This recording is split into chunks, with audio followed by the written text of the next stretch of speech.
What's going on, everyone? Welcome to the 12th episode of the Crossroads, a weekly financial show for our generation. And for the listeners, welcome back to the Long Game Podcast. And on this week's episode, we're going to be talking about a topic that just about everyone's probably going to go throughout their life, and that is managing and kind of just combining finances as a married couple. So I think this, again, is like a really good topic to talk about because, at least for me, growing up, I think I saw my parents have their finances completely together. It's like, we have one checking account, we have our savings accounts, our investment accounts, but everything in our financial picture is together. And I think everybody I knew kind of did it that same way. And I also heard the language from people that it was like looked down upon if you didn't combine all of your finances together. And I think the more that I've started to work in this profession and work with people, the more that I've come to understand that there isn't just one correct way to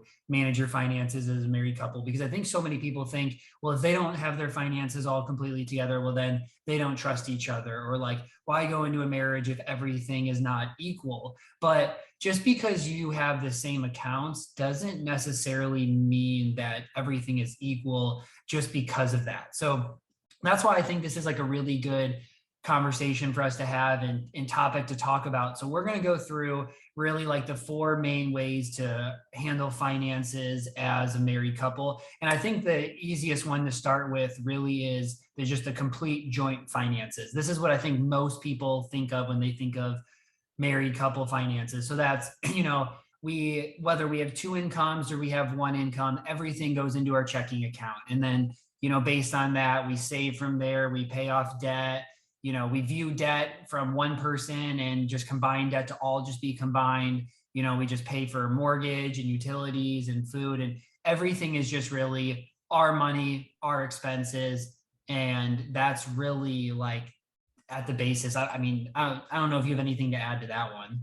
No, that one's probably just kind of the most generic, and it kind of just makes the most, not necessarily makes the most sense for the situation, but just easiest to visualize. Like, yeah, just combine everything together. All the expenses are coming out there. And I'm assuming the next one is kind of just like keeping them completely separate, which is also a good, like, there's not really just one right way to go about it. Like, personally, my favorite, which I'm assuming we're going to get into it, is kind of a combination of both. Like, I like having, which not that I'm married or have done it myself, but I like just the idea of having one together, and then you kind of each have your own personal checking account off that to spend on whatever you want, like at the gas station, at the grocery store, whatever, and just having one main kind of family one like that. Yeah. And yeah, that's one we'll get to. So I think the other easiest one to visualize too is like all finances completely separate. And so it's almost more like you're dating. You have your separate checking accounts, you have your separate savings accounts. And then what a lot of people do is they'll kind of like divide and conquer. So we'll say like, hey, I have rent, you're going to have utilities and groceries. And then the other person is going to have, X, Y, and Z. And so it's really like, hey, everything's separate, divide and conquer. I feel like this is one that I don't see very often. I think there are some people that do it, but I think that you're right. The combination of joint and separate is where I see is probably the second most likely after just completely joint finances. And so what a lot of people do in this combination of joint and separate is first, you kind of really understand, is there a discrepancy in who makes more money? So if both people's, let's say, make $100,000, then it's really simple. We'll put X, Y, and Z into a shared checking account that'll cover rent, utilities, food, like, date nights, all of the things that we do together. But then we'll leave a certain amount in our own separate checking accounts that allow you to really spend on whatever you want. This is what Justin used to do. This is what, some other families I know do. And the reason why they do this is because I think everybody's heard the statistic that like money is the number one cause of divorce.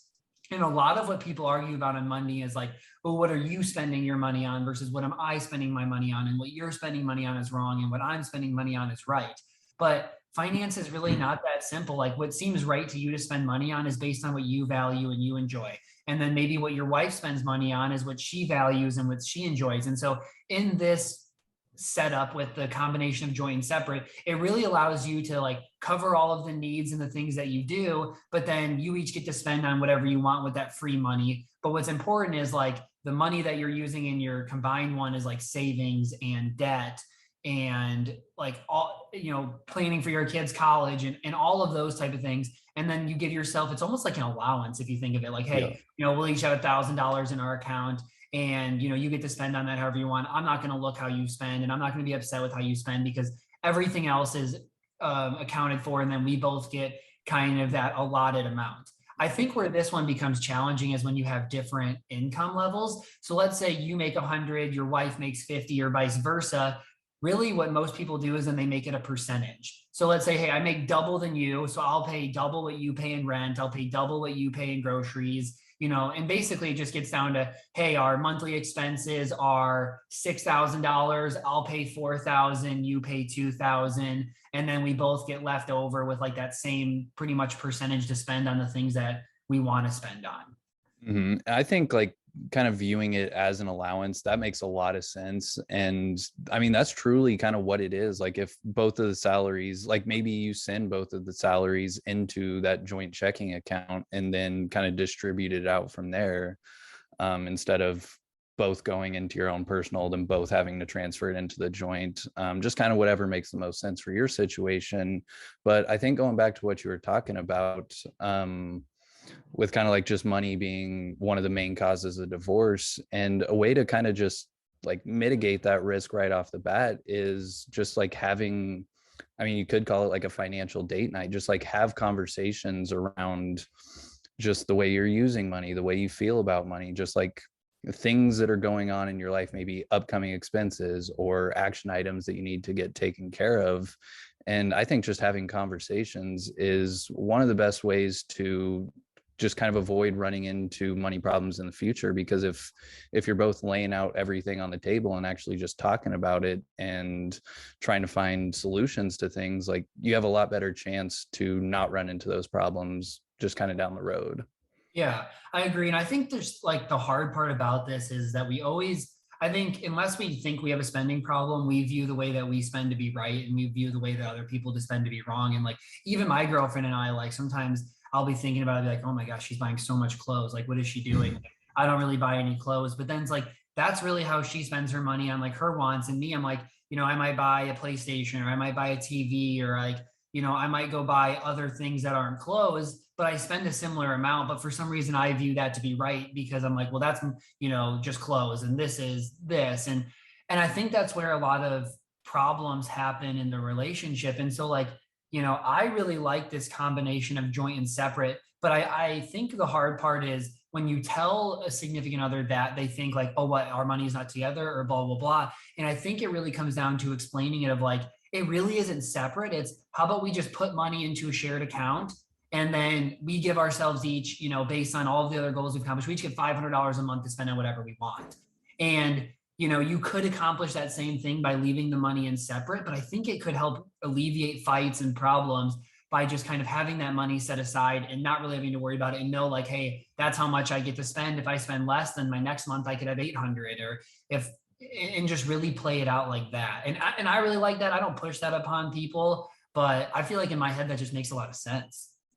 Yeah, no, I definitely agree. And I think, what was I about to say? You made a really good point. Yeah, I have absolutely no idea. Okay. Carry So on. the last option I consider like 3B, and that is like the combination of joint and separate, but each person kind of takes care of their own responsibilities. So let's say like, hey, one person has a car loan and they have student loan debt. Like, well, only their portion of the money is going to go to that. The other person isn't really going to help satisfy those goals. To be honest, again, I'm not here to tell people what way to do it, but for me, it doesn't make a whole lot of sense to be like, hey, let's get married. But then like your debt is your debt, because like at the end of the day, like the best thing you can do is accomplish your financial goals together, whether Yeah, you're a spending team. is, yeah, and you're a team. And so like if you are like, hey, I've already been investing, I have all these things going, I have an additional $500 a month, I could either save it in cash or I could go help pay off my wife's student loan. Well, for your finances, you're better off paying that debt that is sitting at an interest rate than just holding on to that cash or even just spending it just to spend it. And so I think that is an option.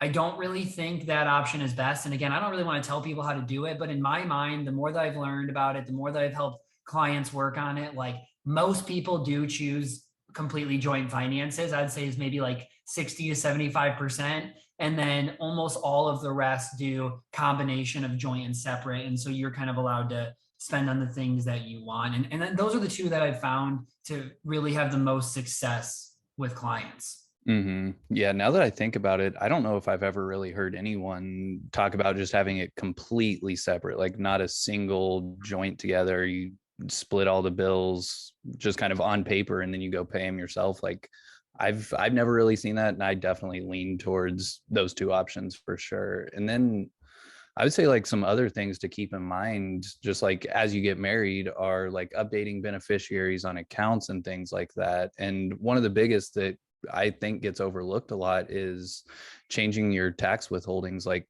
on your W-4 from work, because you might have been filing single before, now you're married, file jointly, and you just want to make sure that you're not overpaying too much on taxes throughout the year, because you could have been using that money throughout the year for investments or savings, whatever.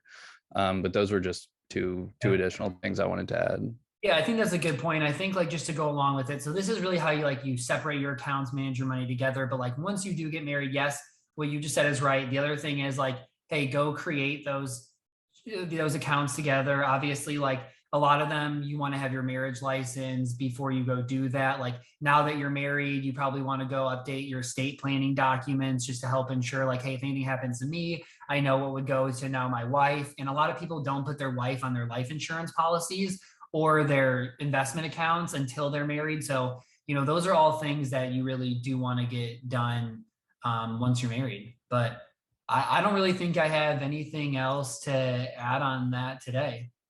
I don't think I do either. I Okay. think that was pretty short and to the point.